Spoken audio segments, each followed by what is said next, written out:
Welcome to this video. I am Alvin, aka The Theorist. In this one, we're going to look at why I bought the Tudor Black Bay Pro Opaline dial, and we're going to look at a theory that I have about the thickness and why it wasn't changed. I haven't heard anyone mention it, but I'm sure somebody has. That coming up. But first, if you're new to the channel, I review and unbox my own watches and give my horological opinion on various ongoings in the watch world. But yeah, once in a while I'll get into it. And I've been doing the same thing on my blog for almost 5 years now, but I wanted a change of scenery, so here I am. The Black Bay Pro Opaline dial has kind of hijacked my plans for what I wanted to do, but it's given us a lot to talk about, and the community has been discussing it. I feel like it's a nice place to hang out for a while and discuss the finer points of a thick watch. I want to mention the thumbnail, but proud of, made with ChatGPT, of course. I am a design and art lover. I feel watches cross over in a number of ways, and the blog and this channel are my way of expressing my love for this particular art. So I am enjoying AI art, and it's mad how far it's come. I don't know if any of you know what a Commodore 64 is, but when I was in my early years, I was making art on one of those. It's almost 40 years ago now. It's mad. I actually studied design in my youth, but ended up working in finance via a number of other random jobs. A journey. It's been a journey. Anyway, insane, but I love it. And no AI ethics talk here. If it's going to take over the world, then it is. Until then, we will make funny artworks and memes. Tudor Watch Co. As you may know, I am a big fan of Tudor watches. It's been Tudor time for me recently since I went over to the AD and bought this watch. Since Watches and Wonders really, that kicked it off. And since then I've been professing my love for Tudor, actually putting my money where my mouth is. Actually, my next Tudor was supposed to be a material variation, ceramic or silver or bronze or gold or something, but I messed that up. Never mind. I am blessed to have 2 Tudor watches already. The terribly named Glamour Day Date, I renamed that the Parisian because it's chic. That was an eBay bargain. And there are very few things I love more than a pre-owned deal. Very few. And the second watch is the Black Bay 41mm red bezel, not burgundy. And they're very different to each other. Now this one offers something equally different, which is very nice. I do like that variation, something Tudor is killing at the moment. They have a great variety of pieces. So the 41mm is a great watch, but now the 39s are even better in terms of size for the skinny wristed. Obviously they do have slimmer variants, which is what all the fuss is about. But me, like I've said before, I'm a guy with a skinny wrist who's in denial. I do like chunky watches with presence and weight. Often that comes with a large lug-to-lug that compromises the whole package, so that's why this Black Bay works very well for me. It is a cracker. It's kind of the exact kind of rugged hero watch that I want to wear. The design is fresh, pops with kind of a graphic outline style. The one thing that's missing that they should have done is some yellow text on the dial to match the GMT hand, which everyone always does. They did it on the black dial version, but they haven't done it here. That is the only disappointment for me. They need to do it. Playing with pairs and matching up design features is an easy win. They could have, I just hit the table in frustration. They could have outlined some of the text with thin black line if the yellow was getting drowned out. Done something that really gets on my nerves, that is. But never mind, can't have it all. Like I said, Tudor in general are killing it, and you can find some great pre-owned deals as well, which make them even more appealing, actually. It makes them more accessible as well, because you can find watches that are $4,000 at retail. You can find them for under 3 or 2.5, and that is just for entry-level luxury watches. It's cracking from one perspective, obviously, but from the other one, Tudors don't hold their value, which is a shame. Then you get to wear them and you don't treat them as precious objects or investments, just a proper watch. In my opinion, then, Tudor have led the way for entry mid-level luxury market for the past few years, with Longines as the true entry-level Swiss king. Video to follow on them soon, I think. And Tudor continue to do so. They take bold steps with case size changes whenever they feel like it, new bracelets that add a bit of variety to the existing models, colour combinations, movement updates. They take it all in their stride. They cause a stir, controversy as they go, and say what you will about them and Kanisi movements, which I think have made everything possible for them. But everyone and their AI avatar is talking about that thickness, that thicky thickness.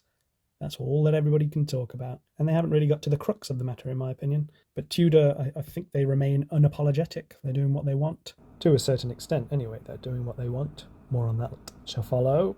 They aren't competing with Rolex, but they do outshine Rolex regularly. It's been a few years since they stepped out of the shadow of their big brother, the sister company. Gender politics in the watch world. All right, I'll refer to Rolex as they, them from now on. Oh dear. Anyway, moving on. There have been a number of reasons offered about the decision not to slim it down, and they all make sense to a point, but until they don't, I'm having trouble, reconciling some of these arguments, and I have my own to offer. But first, let's just go over some of the common ones that have been mentioned, and maybe I'll counter as well as we go along. Cost saving, engineering, slimming down a case requires significant redesign, potential new tooling, which translates to increased costs. So some say Tudor likely opted to keep costs down, but we can counter that by saying, yeah, sure, just introducing a new dial color, save money, but they already have a slimmer case in the 39mm GMT, which is 12.8 millimeters thick, so that's ready to go, and then it's literally just dial design, so that doesn't make sense. The other one was established design, which I do kind of agree with. So the Black Bay Pro in black, it's got its chunky case and the design language. It's logical to make a white dial version of that watch, pair it up black and white. That's a common theme. That's fair enough. So market considerations was another one. Tudor likely wants to offer a watch that appeals to wider audiences, offer something different, something robust. But if market considerations are a real thing, then they want to sell more, and they would if it was slimmer. And they have Kinesi to make it, so they wouldn't cost them anything. There's another dumb one, movement compatibility. Slimming down the case might necessitate a new movement, but they've got everything already. Marketing strategy. They don't need to change the whole package. They have got the package. Changing the dial with a fresh new look was enough. That's fair enough as well. But, in my opinion, this is a company that wants to make money, and if they could do whatever they wanted, it makes sense for them to launch a new white dial in a slimline design, sell shitloads of them, and then release a black version after a little while. That makes sense. I think it remains thick because of Rolex. Now, I'm not the biggest geek on the watch industry and the inner workings of Rolex and Tudor and all the politics there, but I have to think that there is an element, and this has been discussed before, I'm sure, that Tudor have to take into consideration what they do in order to not step on the toes of their big brother sister company. So a lot of the heat is coming from people who probably wouldn't be buying a Tudor or Rolex. They just love watches and they want to get in on the design debate. But they've got a point that it is quite thick and it does split the room. If it wasn't as thick, they would definitely sell more. It would be more popular. From the feedback I've seen on Watch Crunch and YouTube, it suggests that buyers would move away from the Rolex Explorer 2 Polar Dial and towards the Opaline variant. There are a number of things going for it, not to mention the fact that it is £5,000 cheaper, almost, which is significant even if you're spending Rolex money on a watch. Think about it then, it would be a fresh modern Tudor with 200 meter water resistant, date GMT 39mm, 12.8 millimeters thick. That is a cracker of a watch, but it takes the Rolex Explorer head on and even outdoes it in terms of water resistance with 200 meters. £5,000 less. Rolex fans are saying they would move towards the Pro with Opaline dial. People who have it said if this was out, I would have bought it instead. So it's kind of a no-brainer, really. And this isn't the trolls and the fanboys and girls. It's the watch fans who are buying Tudors and buying Rolexes and saving for Rolexes. They're on the list. And a lot of them would happily wear a Tudor in a place of this Rolex. They might want another Rolex then, but Tudor can't be in the position like that in relation to Rolex. They just can't. Yeah, it wouldn't kill the Polar Dial Explorer or the Explorer in general, but it would have an impact. And even the torque, when it translates into reality, has got to be taken into consideration by Rolex. And someone in my comment section wondered why Tudor don't do crown guards on Black Bays. I suggested that it's too close to Rolex design language, which is a plausible theory. They probably have to limit what they do. If they put a crown guard on it, then they're a Mercedes hour hand away from a bit of trouble, I reckon. But at the same time, Tudor probably want to keep their own design language and their own style going as well for the Black Bay. It might not be in their best interests to get too close to Rolex design. They want to keep their own identity, but I think they are on a leash in a certain aspect, which isn't great for them. But then somebody else might argue that they wouldn't be what they are if it wasn't for Rolex, but I disagree with that. Maybe in the early days when the designs were quite similar. Nowadays they're a completely different proposition, and by many accounts a better one, because at least you could get a Black Bay Pro if you went into the store, or if you ordered it you'd get it in a couple of weeks. Oh, Rolex, what are we going to do with you? Although the Pelagos does do crown guards. The Pelagos Ultra, that's coming to kick the sea dweller between the lugs, that's for sure. That is quite a watch, although I don't really like titanium watches because they don't have the heft that I require, that thickness. I need it. I'm not going to say between my legs on that one, but I just said it. Anyway, yeah, there's a reason Tudor discontinued the Submariner and that they didn't develop the Glamour Day Date into something different. Oh man, they had to discontinue that name though, like I said, but not the watch. And now the Day Date remains in the Royale.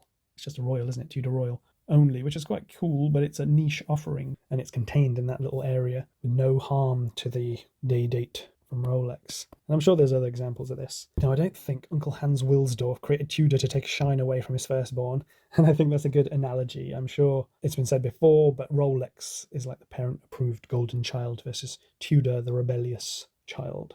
Trying to get attention without pissing his parents off too much. The Black Bay 68, come on. What's next? The Black Bay 78? 45mm? Come on, mate. Come on. That's enough of me waffling on about stuff. Please like and subscribe and comment. Actually, comments are something that I am surprised that I'm enjoying very much. I love hearing from everyone. I'm all about the wisdom of the crowd, but it's got to be outside in the fields of Switzerland, not in the echo chambers of Geneva. There was one guy, he really hated Tudor and Canisi. He was so mad. I felt bad for him, to be fair. Poor guy. He doesn't know how joyful it is to wear a Black Bay Pro on the wrist. How that thickness feels. He's missing out. He doesn't know it. Anyway, stay classy, watch fam. Have a good one.